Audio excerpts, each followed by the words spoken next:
Ini kita bicara tentang pertanian, Pak. Ya. Satu sektor yang kita punya penduduk bagian terbesar itu di situ, tergantung secara ekonomi juga. Selama kepemimpinan Bapak 5 tahun ini apa yang sudah dikerjakan untuk ini?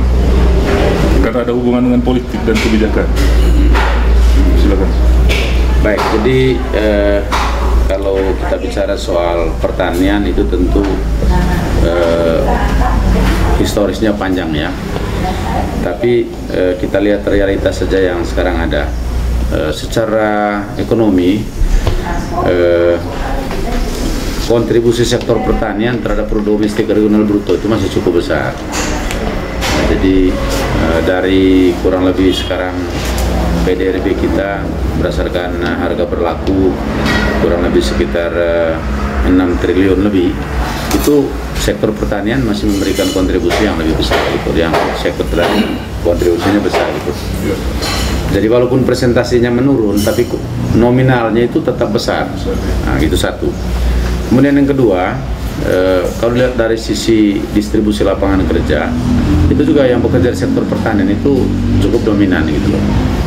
Nah, oleh karena itu kalau kita bicara soal kemiskinan, bicara soal peningkatan pendapatan masyarakat, maka sektor pertanian ini yang juga adalah petani itu adalah merupakan satu sumber daya yang tidak kecil perannya gitu. Nah, khusus dalam kaitan dengan program dan kebijakan selama 3 tahun terakhir, tentu kita memang fokus juga pada pengentasan kemiskinan. Nah, kalau kita bicara soal pengentasan kemiskinan, maka di situ ada banyak variabel di sana. Ada 14 kurang lebih. Di situ ada hubungan dengan rumah, hubungan dengan listrik, hubungan dengan air. Tapi salah satu juga di situ ada hubungan dengan pendapatan. Pendapatan dan hubungan pengeluaran. Jadi kalau dengan pendapatan di bawah 500.000 per bulan itu masih dalam kategori miskin. Kalau di atas itu sudah mulai dengan merangkak naik dia. Nah, oleh karena itu tentu kalau kita bicara mengenai upaya-upaya pengentasan kemiskinan, maka satu aspek yang ada di situ adalah bagaimana kita upaya untuk meningkatkan pendapatan petani melalui ekstensifikasi pertanian dengan pendekatan apa yang disebut dengan sistem manajemen pertanian terintegrasi.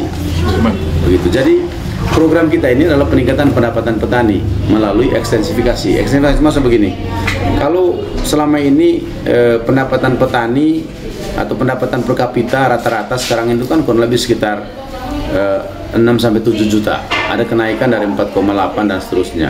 Nah, kalau misalnya peningkatan pendapatan petani ini, tentu kita lihat dari pekerjaannya dia.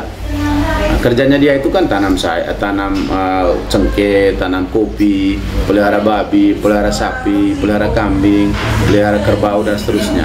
Itu sudah berjalan. Nah, sekarang kita pingin bagaimana kemudian dengan sumber-sumber pendapatan yang sudah ada ini kita ekstensifkan, kita perluas lagi. Nah, perluasan ini ada rekeningnya juga.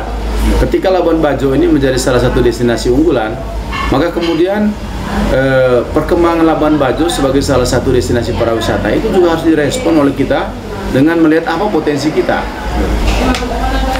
Hasil studi dari Swiss Contact misalnya pada tahun 2002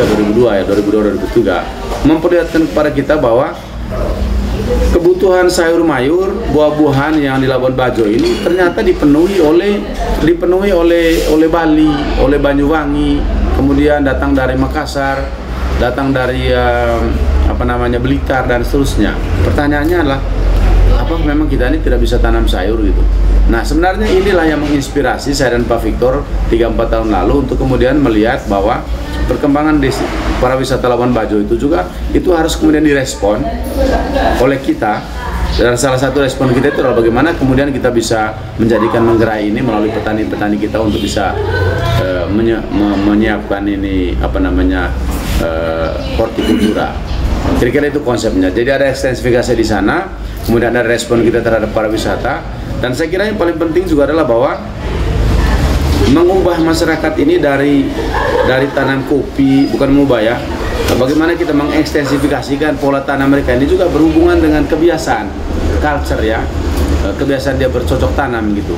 Kalau selama ini dia merasa bahwa sumber pendapatnya yang paling unggul itu dari kopi, dari cengkeh, dari padi, maka kita coba instruksi lagi satu hal bahwa sebenarnya bukan cuma padi saja, bukan cuma jagung saja, tapi juga kalau kita tanam sayur itu bisa mengubah gitu loh pendapatan mereka. Dan nanti saya kira Nutitin akan bisa menjelaskan secara konkret tentang bagaimana ketika mereka hanya tanam padi saja, lalu kemudian dengan tanam sayur ini, lalu kemudian pendapatnya bertambah.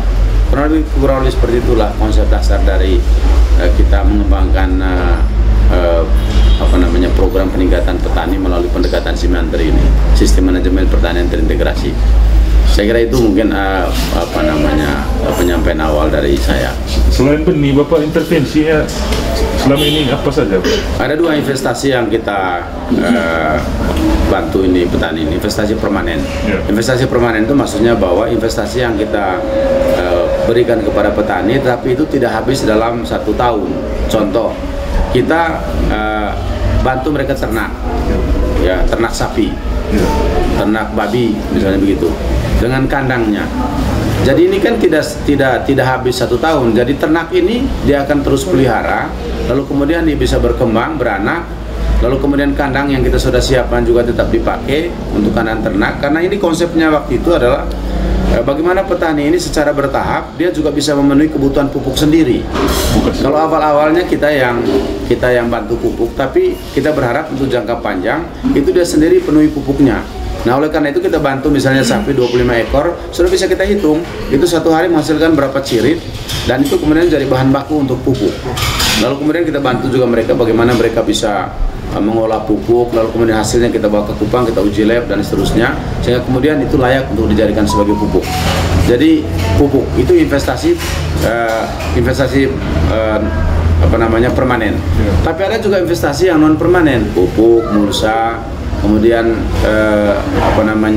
obat-obatan dan seterusnya, itu yang pakai 1 kali habis gitu. Nah, ini yang saya berharap tadi, bahwa yang pakai 1 kali ini nanti mereka bisa juga memperoleh sumber pembiayaan sendiri dengan cara nanti macam-macam. Tanahnya saya sudah sertifikatkan. Dengan kita sudah sertifikatkan mereka punya tanah melalui CSR Bank NTT, maka kemudian ketergantungan dia besok pada bantuan pemerintah itu bisa berkurang, karena sertifikat ini bisa dia pakai untuk kredit di bank, untuk bisa dapat modal kerja, beli mulsa, beli pupuk, beli bibit dan seterusnya. Sedangkan yang permanen tetap, ya, kurang lebih seperti itu. Ada 2 investasi permanen berupa kandang ternak dengan ternaknya itu sendiri, dan juga instalasi air, karena PU itu dia membangun infrastrukturnya, instalasi air untuk pemenuhan kebutuhan petani. Jadi itu yang permanen. Sedangkan yang non permanen tadi itu yang pupuk, bibit, kemudian mulsa, obat-obatan dan seterusnya. Secara teknis Bapak dikerjakan oleh berapa OPD terkait dalam Simantri? Ya, jadi yang terlibat di sana itu pertama Dinas Pertanian, itu leadingnya. Kemudian Dinas Pertanian ini dia punya PPL untuk melakukan pembinaan, pendampingan dan seterusnya. Kemudian dia juga nanti melalui program-programnya itu ada pengadaan pupuk, pengadaan mulsa, lalu pengadaan obat-obatan, bibit dan seterusnya. Kemudian juga di Dinas Pertanian ini dia juga membuat program, di mana program itu nanti itu bisa menghasilkan investasi permanen, misalnya greenhouse, kemudian yang tadi saluran irigasi.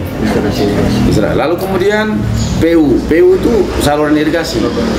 Lalu kemudian Dinas Peternakan, pengadaan ternak. Lalu kemudian perdagangan untuk memfasilitasi kalau petani ini mereka sudah panen, lalu kemudian perdagangan itu mencari akses pasar, melakukan koordinasi dengan semua unsur terkait untuk bisa memasarkan produk-produk mereka. Lalu kemudian UMKM, koperasi, dia untuk pembinaan kelompok, manajemen. Lalu kemudian yang berikut juga dari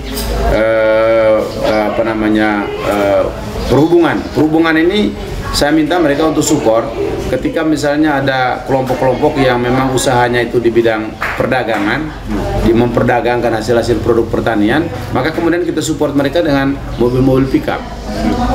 Dan ada beberapa kelompok yang kita sudah kasih dengan, jadi ada perdagangan di sana, ada perhubungan, ada UMKM, ada Dinas Pertanian, kemudian ada Dinas PUPR. Tambah lagi dengan Bank NTT, karena Bank NTT saya minta juga dia terlibat untuk nanti untuk bisa memberikan dukungan terhadap dukungan modal CSR dan modal untuk yang kelompok-kelompok tani ini. Kira-kira gitu. Ini ada 890 kelompok. Dalam catatan saya ini kelompok ada di data ya. Anggotanya 8.214 kakak. Iya. Ya, saya kira itulah. Di situ ada data mengenai total kelompok di sana. Tersebar di sekian banyak kecamatan, juga luas areal produksi. Jadi jadi kalau ini berkembang ini. Jadi 2017 itu jumlah anggota itu 344. Kemudian tambah 2018 tambah 35, dan sekarang sampai dengan 2020 ini jumlahnya sudah sampai 2019 untuk 3 tahun 2017, 2018, 2019 itu total seluruhnya 1048. Ya itu apa? Nah, tetapi ya itu jumlah anggota. Nah, sedangkan poktannya itu ada 423. Lalu kemudian tersebar di 128 desa. Lalu kemudian ada kelompok pengembangan juga, karena ini ada kelompok Simantri, ada kelompok pengembangan. Nah ini pengembangan juga terus bertambah. Jadi jumlah tersebar di 35 desa, kemudian melibatkan 30 poktan itu yang pengembangan. Lalu kemudian ada poktan pendukung juga ada 93, sehingga total seluruhnya baik dari Simantri, pengembangan itu total seluruhnya sekarang itu jumlah anggota itu sudah 8.233 dengan luas areal tanam itu kurang lebih 392 hektar seluruhnya itu. Sekarang total penghasilannya 20 miliar dari dalam catatan saya total total. Nah, jadi dari catatan saya ini, jadi pada tahun 2017 itu pendapatan dari Simantri ini itu 7,4 miliar, 2018 10,12 miliar, kemudian 2019 itu 8,338, lalu kemudian total seluruhnya selama 3 tahun 17, 18, 19 itu 25 miliar 975 juta 424.250 rupiah. Nah, kalau kita bagi rata-rata selama 3 tahun dibagi kepada 8.253 anggota kelompok, maka itu selama 3 tahun setiap anggota itu memperoleh penghasilan dari hortikultura saja itu kurang lebih 3.155.037 rupiah per orang. Itu per 3 tahun. Sehingga per tahun itu kalau kita bagi rata-rata kurang lebih 1.051.679. Itu per tahun per kepala yang terlibat dalam kegiatan baik Simantri maupun kelompok pengembangan. Itu data yang saya dapat dari Dinas Pertanian, karena PPL ini dia setiap panen atau setiap tanam dia catat. Lalu kemudian setiap panen itu dia tulis. Lalu kemudian diprediksi, ini kalau panen ini harga berapa sekarang di pasar tomat, sehingga bisa dihitung berapa pendapatan yang mereka bisa dapatkan pada saat musim panen seperti itu. Dan data ini sebenarnya data yang kita dapatkan langsung dari PPL berdasarkan kondisi real di lapangan. Berarti ini semacam komitmen kuat politik Deno Magdur selama pemerintahnya terhadap petani. Iya. Jadi secara konsep sebenarnya pemerintah Kabupaten Manggarai ini juga sudah mendeklar gitu bahwa kita harus menjadi pusat pengembangan horti ya di seluruh Nusa Tenggara Timur. Jadi kenapa begitu? Pertama, memang Manggarai ini punya potensi, petaninya, kemudian sumber daya alamnya, airnya banyak, curah hujannya tinggi, sehingga etos kerja petaninya hebat. Maka demikian menurut saya potensi inilah kemudian yang kita akan manfaatkan dalam rangka untuk menjadikan Manggarai sebagai pusat pengembangan horti. Nah, itu akan terus kita perluas. Ada satu catatan memang berkaitan dengan pengembangan horti, karena ini ada hubungan dengan culture ya, budaya.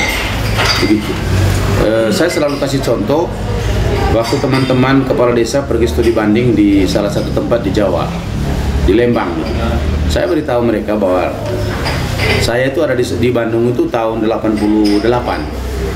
Nah, menurut catatan mereka, jadi sentra-sentra produksi pertanian di Lembang itu sudah umurnya pada saat itu sudah 50 tahun.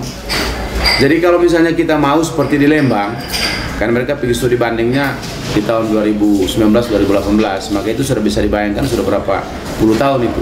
Saya bilang kalau kondisi kita mau seperti di Lembang, maka yang penting konsistensi.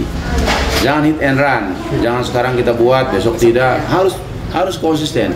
Dan saya kira kalau continue berkelanjutan, maka akan terbangun sebuah culture bahwa kita melihat dan mengalami dan merasakan bahwa kita kalau mau kaya itu bukan cuma dari kopi, bukan dari cengkeh, bukan dari tanam padi dan jagung saja, tapi juga bisa dari hortikultura, dari sayur, dari tomat, dari lombok, kemudian dari melon, dari semangka, dari pepaya dan seterusnya.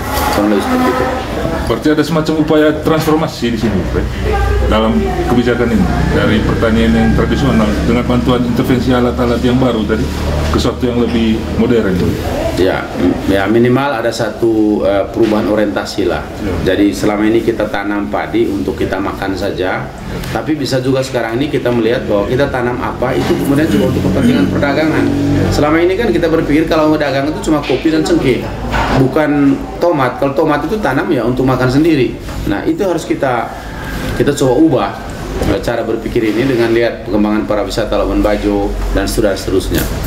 Jadi kurang lebih seperti itu.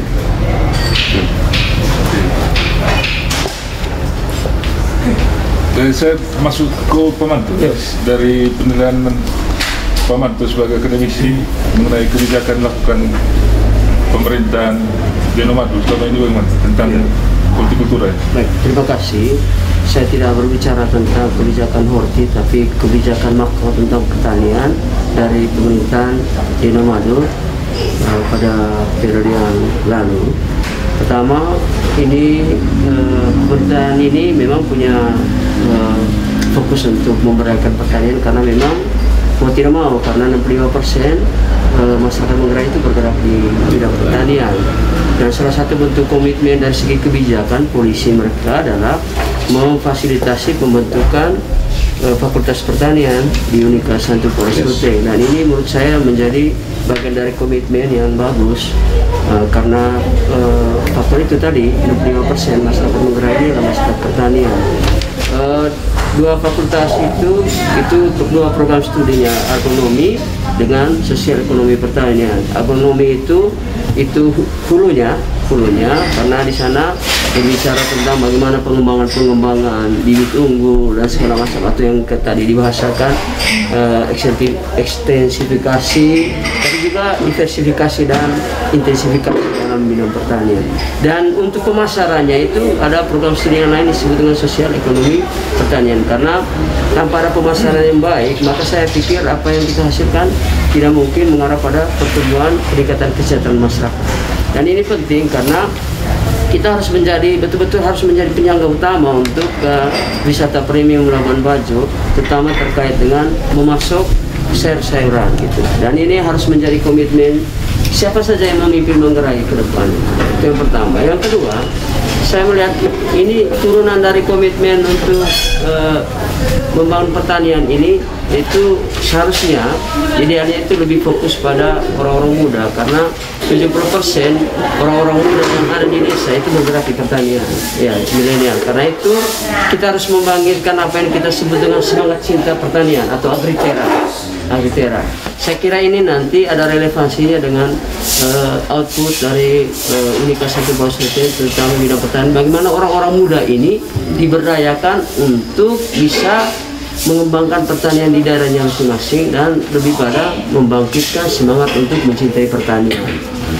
Dalam kaitan dengan ini, dunia orang muda ini kan orang milenial ini dekat dengan dunia digital, dan saya berharap bahwa ada satu pengembangan di sektor pertanian untuk memadukan mengelaborasi antara konsep semangat cinta pertanian dengan digitalisasi. Kenapa tidak? Kita akan kembangkan nanti dalam skema pemasarannya melibatkan dunia digital untuk memasarkan hasil-hasil pertanian kita supaya kita sedikit bergerak dari yang skema konvensional kepada skema digital karena itu lebih efektif dalam soal memasarkannya ke segala pihak yang membutuhkannya. Pada prinsipnya menurut saya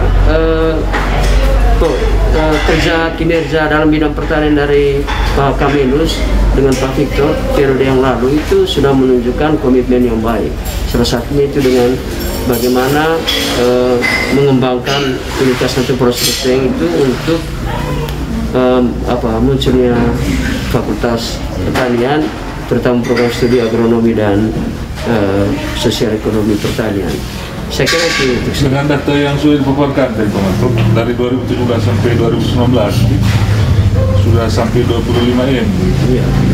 Uang yang diperoleh dari Simantri terserap ke seluruh petani Simantri. Apa penilaian akademis Pemantuk? Sistem manajemen pertanian terintegrasi ini sesuatu yang sangat ideal karena bukan saja di Manggarai tapi juga di daerah-daerah lain ya, terutama di Bali, dan ini menjadi role model untuk pengembangan sistem pertanian yang pro rakyat gitu.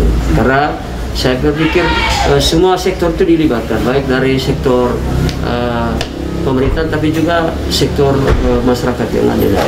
Dan saya berharap meskipun dengan catatan dan evaluasi, dan saya pikir wajar ya, bahwa mengembangkan sebuah program itu tidak mesti sekali jadi langsung sempurna. Ini penting, saya kira peningkatan hasil recover dari dana yang keluar itu menunjukkan satu indikasi baik bahwa program ini sebenarnya sudah berjalan baik, tapi dengan catatan perlu ada perbaikan dalam tata kelola dan manajemennya. Begitu. Bisa. Tapi ke depan perlu dilanjutkan program. Saya pikir ini rekomendasinya ya perlu dilanjutkan. Hanya seperti yang saya katakan, perlu ada evaluasi soal tata kelola, keterlibatan berbagai pihak.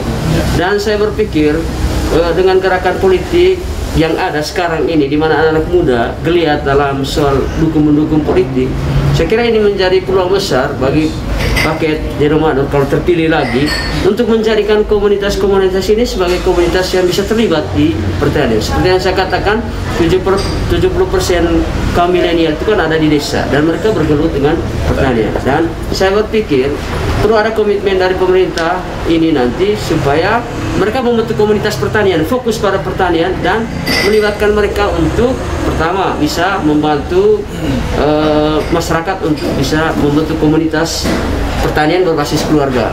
Ya, jadi bukan hanya karena begini, evaluasi kita sistem manajemen pertanian terintegrasi ini mungkin melibatkan 1-2 orang atau kelompok orang, ya. Tapi dengan melibatkan orang-orang muda, ada semacam pengembangan pertanian berbasis komunitas. Ya, maksudnya apa? Misalnya rumah-rumah itu juga harus menjadi basis pengembangan pertanian. Pekarangan mereka diberdayakan, kebun depan, belakang diberdayakan. Hanya kan tinggal bagaimana kita melibatkan orang-orang muda ini untuk bekerja sama nanti dengan Fakultas Pertanian Universitas Santo Prosperteng untuk menjalankan program ini. Itu menurut saya. Ke Ibu Titin sebagai pelaku, mengonfirmasi tadi yang Pak Kamenus katakan. Ibu ini kelompok wanita Bojuna lalu. Ya. Apa yang bisa Ibu katakan selama terlibat dalam program Simantri? Ya, saya katakan saya ingin perkenalkan diri dulu.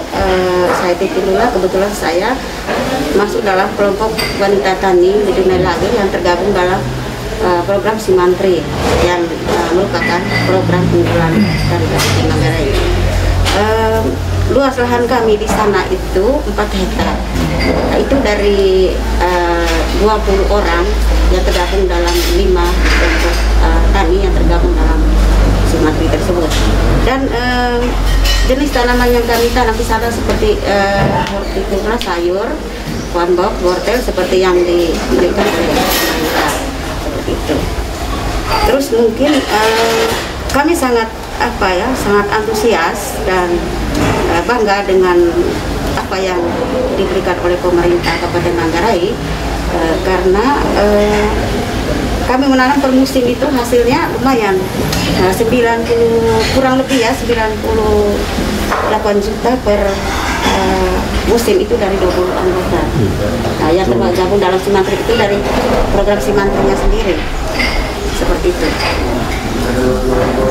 Terus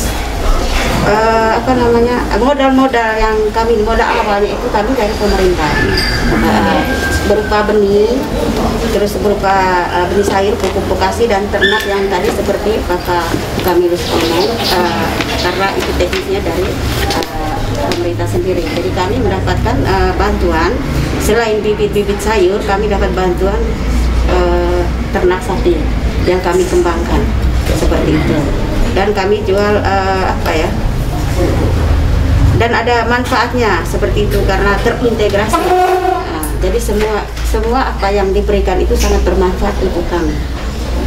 Berarti dirasakan betul pendampingan dari Pemda? Iya, sangat-sangat dirasakan betul karena memang setiap kali ada masalah atau apa selalu didampingi, entah masalah pupuk, entah masalah hambatan, selalu didampingi oleh PPL kami seperti itu. Terus ini berarti ada kesulitan pemasaran ya? Kalau untuk saat selain ini, ke pasar Ruteng, kemana lagi? Untuk saat ini kami sangat mengalami kesulitan dalam masa pandemi ini. Pandemi di saat masa ini. Tapi kalau sebelum pandemi ya saya rasa juga tidak mengalami kesulitan apa-apa.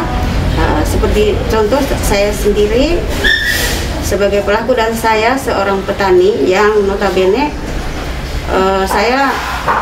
memang saya tidak menjualnya ke pasar, tapi bagaimana saya memberi daya tarik untuk konsumen untuk datang beli sendiri ke saya punya kebun seperti itu.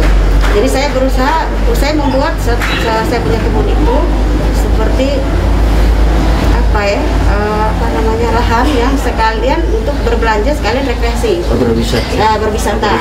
Seperti saya menanam bunga-bunga di samping itu. Jadi salah satu kegunaan menanam bunga itu di samping ada keindahan untuk kebun itu sendiri untuk mengurangi hama tanaman seperti itu. Ya. Nah, dibawa ke Labuan Bajo juga dijual? Iya, dijual selain di pasar Ruteng, dibawa ke Labuan Bajo itu dari kelompok-kelompoknya dari Labuan Bajo datang sendiri, mereka datang belanja ke Labuan Bajo seperti itu. Dengan Bank NTT dan yang lain-lain? Itu kalau kegiatan kami, kalau di Bank NTT selama ini kami kerjasamanya dengan Dinas Perdagangan, Dinas Pertanian, dengan kami buat pasar di bawah dengan Bank NTT. Kami buat pasar setiap hari Jumat 1 kali 1 minggu. Itu sangat-sangat membantu dan anggota kelompok kami, anggota Simantri itu sangat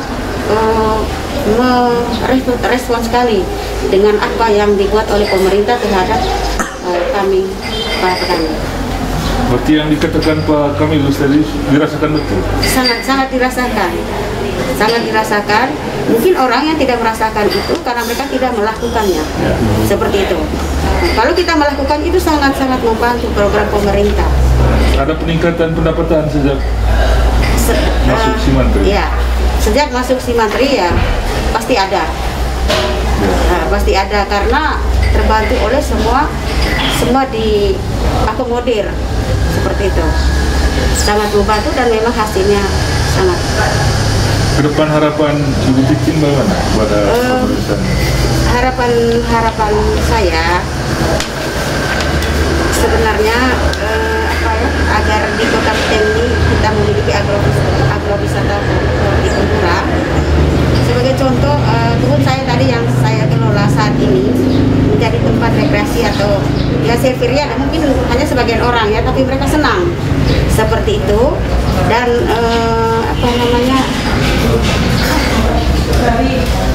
karena saya membuat penataan kebun itu sehingga menarik orang, karena berdasarkan penataan dari kebun saya yang tadi notabene di samping ada sayur, ada taman bunga juga, sehingga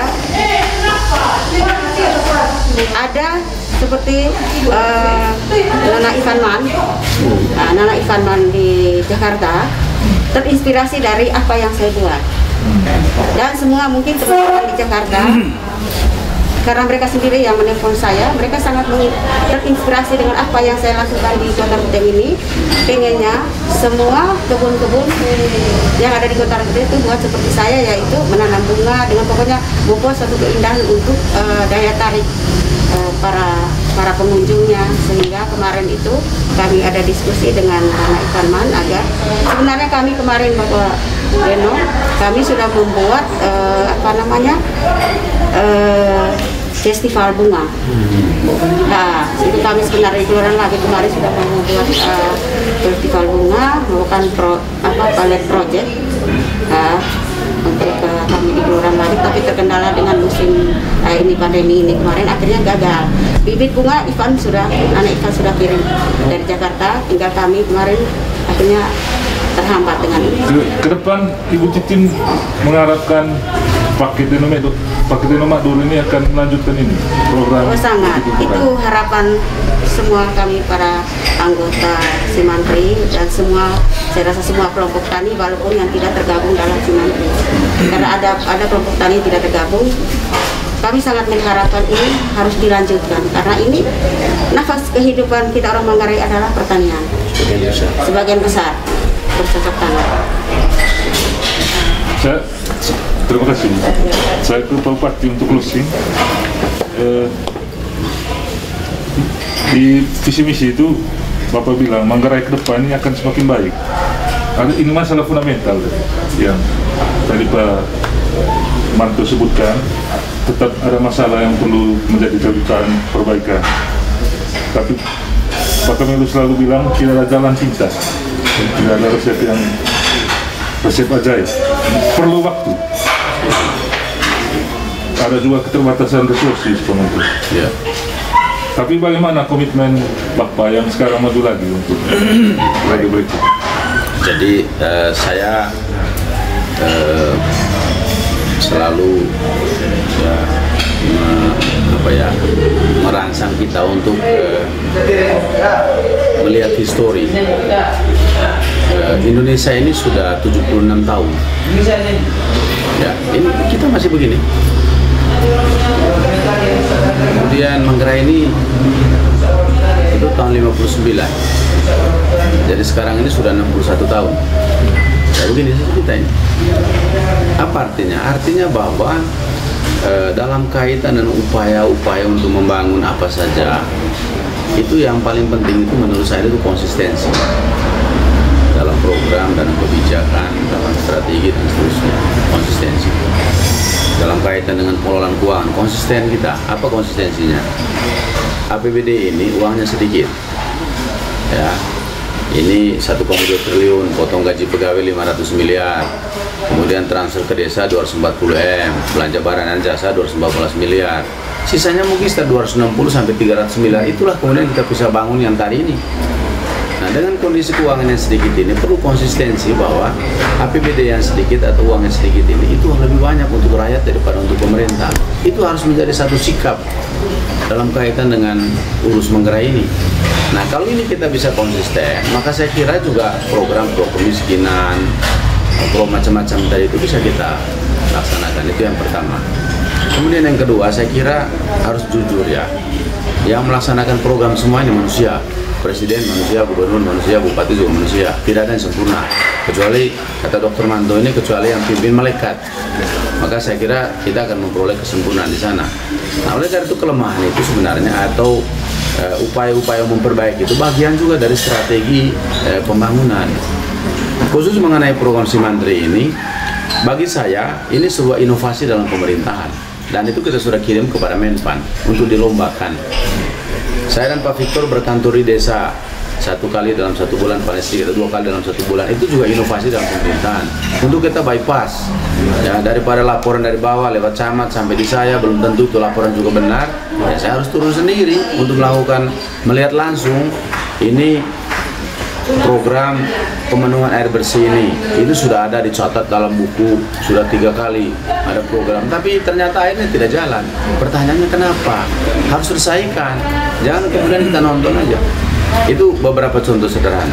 Lalu kemudian yang berkaitan program ini juga yang Simantri, BPKP sendiri appreciate, oleh karena itu mereka datang. mereka kemudian melakukan ya semacam penelitian gitulah. Lalu kemudian setelah mereka teliti, dikasih masukan kepada kita. Pertama, perlu dibikin pokja untuk lebih fokus untuk memanage ini program ini. Kemudian dilakukan evaluasi, dan kita sudah kerjakan. Kemudian dari Universitas Indonesia, Profesor Robert Lawang, dia melihat ini sebagai salah satu program inovasi, maka kemudian mereka support dan mereka minta dana penelitian dari Kementerian Keuangan untuk melakukan yang tadi disampaikan oleh Dr. Manto ini, bagaimana kemudian yang tadi cinta pertanian, tapi juga kita padukan dengan teknologi, dan itulah yang sekarang sedang mau dikerjakan oleh Profesor Robert Lawang. Bagaimana digitalisasi mengenai pemasaran dan seterusnya. Jadi ada banyak yang melihat ini program, lalu kemudian mereka mau terlibat di dalamnya, tentu kontribusinya positif. Saya sendiri misalnya ke Korea Selatan dalam rangka untuk menghadiri sebuah konferensi internasional yang disponsori oleh Algoa namanya. Itu suatu asosiasi pemerintahan lokal yang berkaitan dengan pertanian. Mereka yang biayai saya ke Korea Selatan. Di sana kita ada pertukaran pengalaman bagaimana negara-negara di Asia ini, termasuk Filipina dan seterusnya, mereka menanamkan budaya bertani itu bukan pada saat usia 17 tahun, sejak TK ini anaknya. Bahkan ada satu NGO yang memang dia menginisiasi bagaimana anak-anak itu sejak kecil, sejak TK, sejak SD itu mereka kemudian dibawa untuk dia bisa cinta pertanian tadi. Jadi sebenarnya belajar dari beberapa pengalaman seperti itu, kita terus running dengan ini program. Saya kira perbaikan manajemen misalnya, ya kita harus akui kita ini kasih sapi kepada petani. Tujuannya adalah supaya dari sapi yang kita berikan kepada mereka itu ada ciriknya, lalu kemudian itu nanti bisa kita hitung berapa ton, berapa ratus kilo menjadi bahan baku. Tapi fakta di lapangan, sapi ini mereka tidak ikat di kandang, mereka bawa ini sapi di kebun, bawa di kali. Lalu saya pergi ke tanya, kenapa? Bapak, ini kan tidak ada rumput. Saya bilang, ini konsepnya ini sapi ini, kamu yang cari rumput, bukan sapi pergi cari rumput. Kan begitu, kira-kira begitulah. Apakah ini sebuah satu hal yang fatal? Saya kira tidak. Ya saya tahu bahwa petani kita juga kalau diberitahu dia pasti akan sadar dan dia akan kembali kepada konsep yang kita inginkan. Nah, jangan kemudian kita ini menghakimi petani seolah petani ini mereka ini tidak tahu apa-apa dan seterusnya. Titin sudah beritahu, coba kerja dulu. Jadi kita hanya bisa bicara dan merasakan ini kalau kita mulai. Ya toh. Tapi kalau tidak pernah kita mengerjakan ini, bagaimana kita tahu? Jadi bagi saya ini program prioritas akan terus berlanjut, kita lanjutkan begitu. Ada masukan-masukan banyak tadi orang-orang muda ini. Saya ambil satu contoh lagi, ya, telur nih. Kita makan telur ini tiap bulan itu hampir 3-4 miliar. Dari mana nih telur nih? Dari Blitar. Hanya satu saja sekarang yang bikin peternakan telur ayam petelur di Menggerai itu yang di Vagarit. Satu hari itu kurang lebih 6.000 sampai 7.000. Jual 2.000 satu butir telur, berarti 14 juta. Dia kasih keluar untuk ongkos tenaga kerja dengan pakan. Tinggal dia punya ini 10 juta. Kali 10 hari 100 juta, 30 hari 300 juta. Dia hanya ambil pangsa pasar 300 juta dari 4 miliar. Nah, kenapa kemudian kita dari muda ini kita tidak dorong ke situ? Sehingga demikian, ini pertumbuhan penduduk 1,8 tiap tahun. Jadi kalau kita hitung kebutuhan makan telur dan pertumbuhan penduduk itu banyak potensi. Nah, itulah yang saya melihat kemarin ibu-ibu yang terlibat dalam wadah kipas ini, kemudian relawan-relawan jumlahnya sekarang 3.000-an lebih. Bagi saya dan seperti Pak Manto bilang, ini sebuah kekuatan besar untuk membangun Menggerai. Ya, dan saya optimis lah ya untuk bagaimana Menggerai akan terus dia menjadi kabupaten yang maju. Kita keluar dari kabupaten tertinggal itu satu prestasi, tapi saya pikir bukan berhenti di situ. Yang penting bagaimana secara nyata ini memberi manfaat kepada peningkatan pendapatan masyarakat Menggerai termasuk orang muda dan ibu-ibu. Saya kira itu konsep komitmen saya dan Pak Victor ke depan. Saya minta closing terakhir, Pak. Bapak kan anak petani dan tiba-tiba di suatu hari menjadi orang nomor 1 di Menggerai dan harus menekan kebijakan ini. Apa yang ada di Bapak punya bayangan?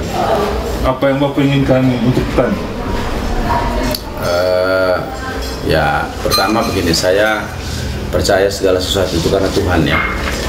Jadi apapun yang Tuhan berikan kepada kita dan kita jalani, pasti yang saya manusia lemah gitu, tapi saya kira Dia akan memberikan saya kekuatan untuk saya bisa melakukan sesuatu untuk kepentingan banyak orang gitu. Ya, sejarah hidup saya sebagai orang yang lahir dari bapak mama yang petani, itu bagi saya bukan sebuah penyesalan, tapi saya bangga gitu. Bapak mama yang petani, bagi saya mereka itu hero. Ya, mereka itu adalah orang yang saya banggakan dalam hidup saya, karena ternyata dari sana saya belajar banyak hal. Bagaimana harus jujur hidup ini, harus betul-betul telatoni orang Manggai bilang. Jadi kita harus kerja keras dulu baru kita bisa makan. Lalu kemudian bagaimana kita menghadapi semua tantangan hidup, dan dengan kita melewati itu semua ternyata memang ada hal yang membahagiakan yang bisa kita dapat.